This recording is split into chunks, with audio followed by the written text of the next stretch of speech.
जय हिंद दोस्तों। आज हम 10th के प्रकाश का परावर्तन के अंतर्गत जानेंगे कि फोकस दूरी और वक्रता त्रिज्या में संबंध।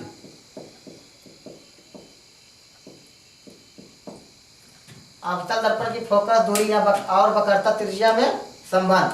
या तो आप लिख सकते हैं इसको, अवतल दर्पण में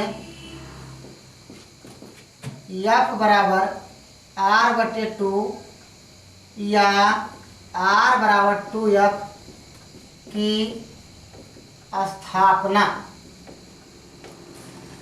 तो F बराबर R/2 या R बराबर 2F अवतल दर्पण में साबित करेंगे, या तो बोल सकते हैं कि अवतल दर्पण की फोकस दूरी और वक्रता त्रिज्या में संबंध।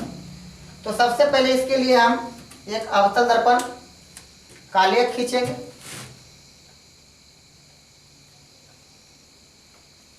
मान लिए इस तरह इसको पॉलिश कर देते उठे हुए भाग को, तो बन जाएगा अवतल दर्पण। अवतल दर्पण के मध्य बिंदु को ध्रुव कहते हैं, जिसे इंग्लिश में पोल कहते हैं, और पी से सूचित करते हैं। और ये जब बनेगा तो एक गोला बनेगा इस तरह के गोला बनेगा। तो इस गोला के एक केंद्र ही होगा, इस केंद्र को हम कहते हैं वक्रता केंद्र, इसे हम सी मान लेते हैं। और इसको वक्रता केंद्र और ध्रुव को मिलाने वाली काल्पनिक सरल रेखा को प्रधान अक्ष या मुख्य अक्ष कहते हैं। इसको हम क्या करते हैं, दोनों को मिला देते हैं।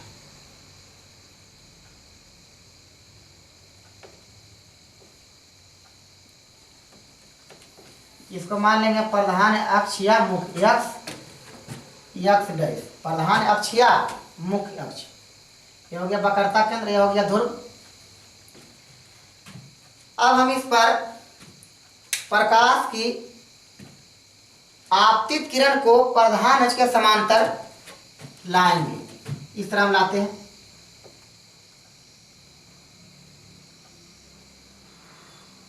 यह आपतित किरण है, प्रधान अक्ष के समांतर आती है। और अवतल दर्पण से मान लीजिए इसका नाम है ए बी कोई आपतित किरण है, प्रधान अक्ष के समांतर, माने इसके क्या डिस्टेंस बराबर है, समांतर आती है और अवतल दर्पण से टकराकर वक्रता केंद्र और ध्रुव के बीच के एक बिंदु से गुजरती है। उस बिंदु को हम कहते हैं मुख्य फोकस। मान लीजिए यहाँ पर मुख्य फोकस होगा।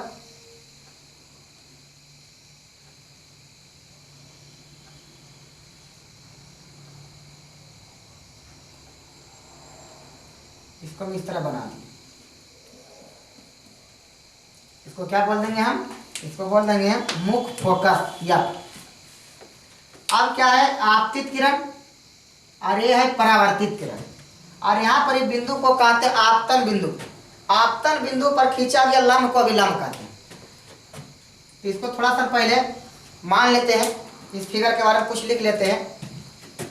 माना कि आपतित किरण ए बी, आपतित किरण ए बी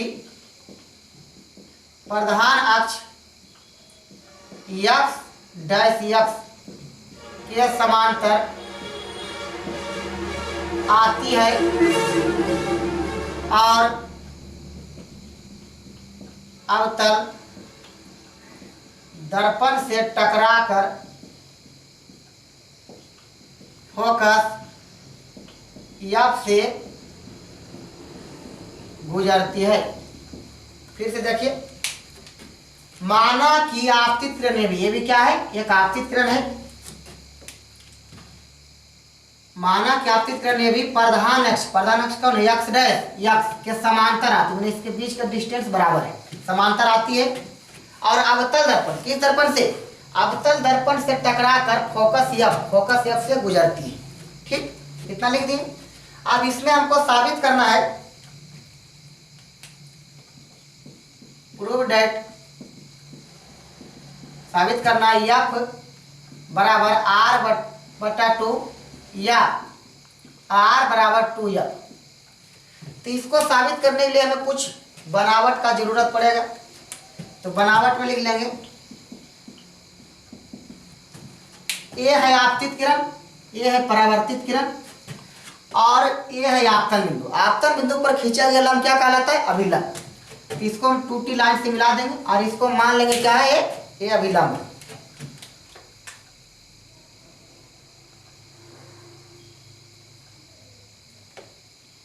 ये आपतित किरण, ये परावर्तित किरण, अरे वो आपतन बिंदु। आपतन बिंदु पर खींचा गया लंब क्या कहलाता है? ये अभिलंब हो गया।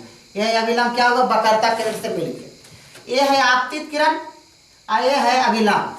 आपतित किरण और अभिलंब के बीच बना कोण को आपतन कोण कहते हैं। आपतित किरण और अभिलंब के बीच बना कोण को क्या कहते हैं? आपतन कोण, जिसे हम आई से सूचित करते हैं। ये हो जाएगा आई।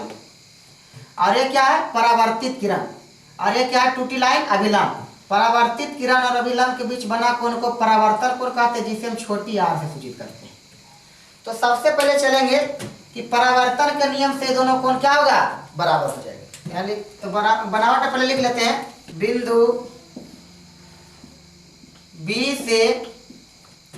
से सी को मिलाया, जो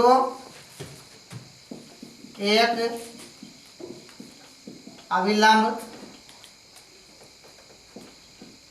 कहलाता है। क्या कहलाएगा? अभिलंब। अब परावर्तन के नियम से जानते होंगे कि दोनों कोण क्या होता है? बराबर होता है। तो इस कोण को क्या लिखेंगे? A angle A B C, A B C, यहाँ लिख देंगे एंगल ए बी सी बराबर। इस कोण को क्या लिखेंगे? C B F, C B F, angle C B F. दोनों क्या हो जाएगा? बराबर होगा। कैसे? तो प्रकाश परावर्तन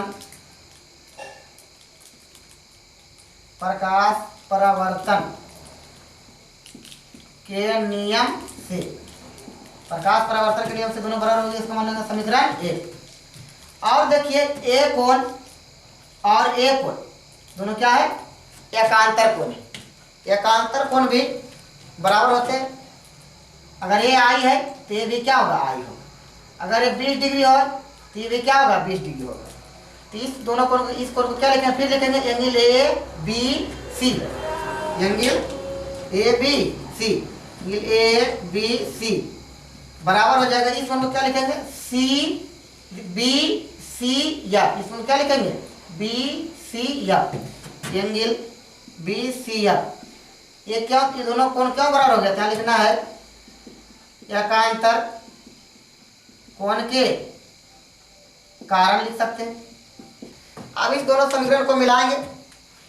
क्या लिखेंगे? समीकरण 1 तथा 2 से। अब देखिए समीकरण 1 तथा 2 में दोनों क्या है? बराबर है। तो ये दोनों भी क्या होगा? बराबर होगा। आ जाएगा angle C B F, C B F बराबर B C F, angle B C F. और आगे बढ़ते हैं। सी बी एफ, चित्र में देखिए सी बी एफ को लिख सकते हैं angle R. B C F, B C F क्या लिख देंगे? Angle I. त्रिभुज बी सी एफ में ज्यामिति के नियम से जानते होंगे कि बराबर कोणों का समूह भुजा भी बराबर होता है। तो एंगल आर के सामने वाला भुजा सी एफ है। एंगल आर के सामने वाला भुजा क्या है? सी एफ। एंगल आर के सामने वाला भुजा क्या हो जाएगा? सी एफ। और एंगल आई के सामने वाला भुजा क्या है? F B. एंगल आई के सामने वाला भुजा क्या है? एफ बी हो जाएगा। मैंने आर के सामने वाला सी एफ और आई के सामने वाला एफ बी, ये दोनों भुजा आपस में बराबर हो। अब हम क्या करते हैं? अगर ये क्या है? अवतल दर्पण। अवतल दर्पण के इस बिंदु और इस बिंदु के बीच की दूरी को हम कहते हैं द्वारक, इसे इंग्लिश में एपर्चर कहते हैं। अगर द्वारक छोटा तो एफ बी जितना बड़ा है उसी के सन्निकट क्या हो जाता है? एफ पी हो जाएगा। द्वारक अगर छोटा रहेगा तो बिंदु भी यहाँ नहीं हो कि यहाँ होगा बिंदु भी। द्वारक अगर छोटा होगा तो बिंदु भी यहाँ नहीं रहा कि यहाँ रहेगा, यहाँ रहेगा। तो इस तरह अगर इस तरह मिलाते हैं तो क्या हो जाएगा कि एफ बी एफ पी के सन्निकट हो जाएगा। या लिख देंगे चूंकि छोटे द्वारक के लिए क्या एफ बी सन्निकट, सन्निकट का संकेत इस तरह दे देते हैं एफ बी सन्निकट क्या हो जाएगा, जितना बड़ा एफ बी है उतना बड़ा क्या हो जाएगा, पी एफ हो जाएगा। अब यहां पर क्या करेंगे कि सी एफ को तो सी एफ लिख देंगे और एफ बी को हम क्या लिख देंगे, पी एफ। एफ बी को क्या लिख देंगे, पी एफ लिख देंगे। अब हम सी एफ को आप जानते होंगे कि गोलीय दर्पण में सभी दूरियां ध्रुव से मापी जाती है। ध्रुव का मतलब पी, तो सभी में पी होना चाहिए। तो इसमें पी है, इसमें पी नहीं है, इसमें हमको पी लाना है। तो सी एफ को लिख सकते हैं P C minus P F. इस पूरे में इसको घटा देंगे तो सी एफ बचेगा। तो सी एफ के बदले क्या लिख देंगे, हम सी एफ के बदले लिखेंगे P C minus P F. C F के बदले क्या लिखेंगे, P C minus P F. इस फिगर को हम यहाँ पर बनाते हैं। जैसे हम मान लेते हैं सी है, यहाँ एफ है और यहाँ पी है। अब हमको सी एफ को दर्शाना है इसको, तो क्या करें, टोटल लंबाई में मैंने क्या पी सी में इसको क्या करें, घटा दें। इस टोटल मैंने लंबाई में इसको घटा दें कितना बचेगा, तो यही हम लिखे पी सी, पूरा हो गया P C minus P F, तो बचेगा क्या, सी एफ। तो यहाँ सी एफ के बदले में हम लिख देंगे इतना, और इधर कितना रह गया, पी एफ रह गया। ठीक, अब हम पी एफ को, अब देखिए सभी में पी आ गया, पी आ गया मैंने ध्रुव आ गया। ध्रुव आ गया तो क्या करेंगे, सभी दूरियां हम ध्रुव से मापते हैं तो आसानी से माप लेंगे। तब पी सी बराबर हो जाएगा पी एफ, ये माइनस पी एफ उधर जाएगा तो प्लस पी एफ। एक पी एफ उधर है, एक पी एफ और गया तो हो जाएगा टू पी एफ।